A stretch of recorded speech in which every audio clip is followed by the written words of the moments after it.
ప్రసంగాన్ని ఇవ్వాల్సిందిగా కోరుతున్నాను. కానీ ఈ సినిమాతో నాకు చాలా హ్యాపీ అనిపించింది ఏంటి అంటే, వీళ్ళు ఎన్నో సక్సెస్లు చూశారు, ఎన్నో ఫెయిల్యూర్స్ చూశారు, నిలదొక్కున్నారు. అంటే సినిమా చరిత్ర అని ఒక పుస్తకంలో వాళ్ళకంటూ ఒక అధ్యాయం రాసుకున్నారు. సో ఇలాంటి బిజియెస్ట్ ఆర్టిస్టులతో కూడా నేను చేయగలిగానని ప్రౌడ్గా చెప్పుకునే వ్యక్తుల్లో తాగుబోతు రమేష్ గారు ఉంటారు. దాని తర్వాత మా వైఫ్ ఉంటుంది. అందరికీ నమస్కారం అండి. కేశవ చంద్ర రమావత్ కేసీఆర్ ఇందులో ముఖ్య పాత్ర వహించినటువంటి రాకేష్ ఆ తమ్ముడు అంటే ధనరాజ్ దగ్గర చూశాను అన్ని స్కిట్లు చేసినప్పటి నుంచి. తర్వాత టీమ్ లీడర్ అయ్యాడు, చిన్న పిల్లలతో చాలా స్కిట్లు చేశాడు. ఈ సినిమా చేస్తున్నానా అని ఒక 2 సీన్లు ఉన్నాయి, నువ్వు చేయాలన్నా అని వాళ్ళ వైఫ్ సుజాత పేరు చెప్పి మీ కాంబినేషన్ బాగుంటుందని రైటర్ రాజ్ కుమార్ లొకేషన్కి వెళ్ళిన తర్వాత నాకు సీన్లు చెప్పాడు. నేను నవ్వుకున్నాను, ఎంజాయ్ చేశాను. ఎందుకంటే 400 సినిమాలు చేస్తే అందులో ఓ 250 తాగుబోతు పాత్రలు చేశాను. తాగుబోతు రమేష్కి అందరికీ తెలుసు. నేను ఎప్పుడు చేసినా దాన్ని బాగా రిసీవ్ చేసుకుంటారు ఆడియన్స్. ఆ విషయంలో నేను అదృష్టవంతునిగా ఫీల్ అవుతున్నా. మా కాంబినేషన్ చాలా బాగా వర్కౌట్ అయింది.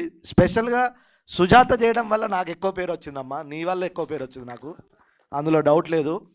ఇంకా సినిమా చేశాడు, థియేటర్లో రిలీజ్ చేశాడు, సక్సెస్ అయింది, ఆహా వరకు వెళ్ళింది. అసలు ఒక దర్శకుడు, ఒక కెమెరామెన్ అంజన్న మా అందరికీ తెలుసు, ధనరాజు నుంచి ఆయన సినిమాలు తెలుసు. ఆయన ఎంత పెద్ద టెక్నీషియను. నాకు తెలిసి తెలుగు చిత్ర పరిశ్రమలో చోటా కే నాయుడు గారి తర్వాత అంత ఫాస్ట్గా పనిచేసేది అంజన్న. నేను ఆయనతో పనిచేసేవాడు చెప్తున్నా. అంటే ఫాస్ట్ ఇదేంటి తీసేయి ఇక్కడ అన్న, నువ్వు ఇటు రా, ఇటు తీసేయి అంటే ఒక కెమెరామెన్ ఎంత ఫాస్ట్గా చేస్తాడు అంటే తెలుగులో చోటా కే నాయుడు గారి తర్వాత అంజన్ననే చూసా.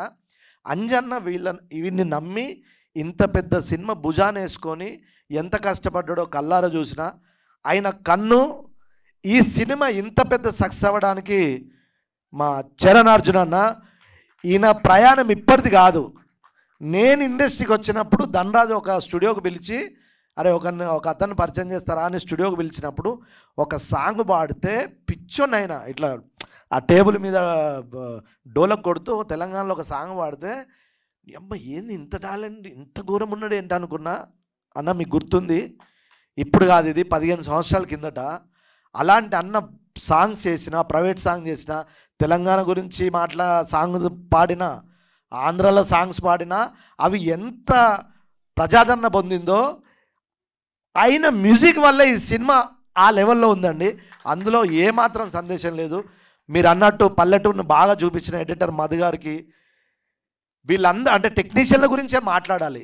మేమందరం చిన్న కమెడియన్సే. నేనేం ఏదో సీనియర్ ఎప్పుడో వచ్చాను కాబట్టి సీనియర్, కానీ మేము చిన్న కమెడియన్సే. దీని వెనుక ఉంది మాత్రం చాలా పెద్ద టెక్నీషియన్స్. వాళ్ళ వల్లే ఈ సినిమా ఈరోజు ఇలా ఉంది.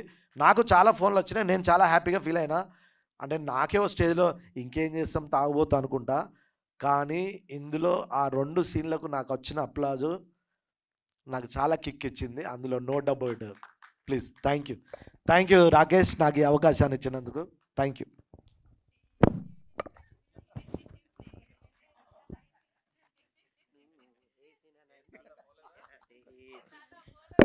హ్యాండిల్తో కొడితే హ్యాండిల్ చేయలేవు. థ్యాంక్ యూ, థ్యాంక్స్ రా. Thank you.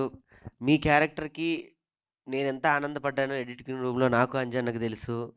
మేమన్నీ ఎడిట్ చేసుకొని అయిపోయింది తమ్ముడు అని మొత్తం సర్దుకొని వెళ్ళేవాళ్ళం నైట్, ప్రతిరోజు నైట్. నేనన్నా అన్న ఒక్కసారి మళ్ళీ ఆ సీన్ చూసుకొని నవ్వుకుంటూ వెళ్దాం అన్న. మళ్ళీ బయటికి వెళ్ళాక మళ్ళీ బాధలే, మళ్ళీ వాడు డబ్బులు అడుగుతాడు, ఏడు తిడుతూ ఉంటాడు, ఇంకా డబ్బులు రాలేదు ఏంటి అంటాడు కొంతమంది.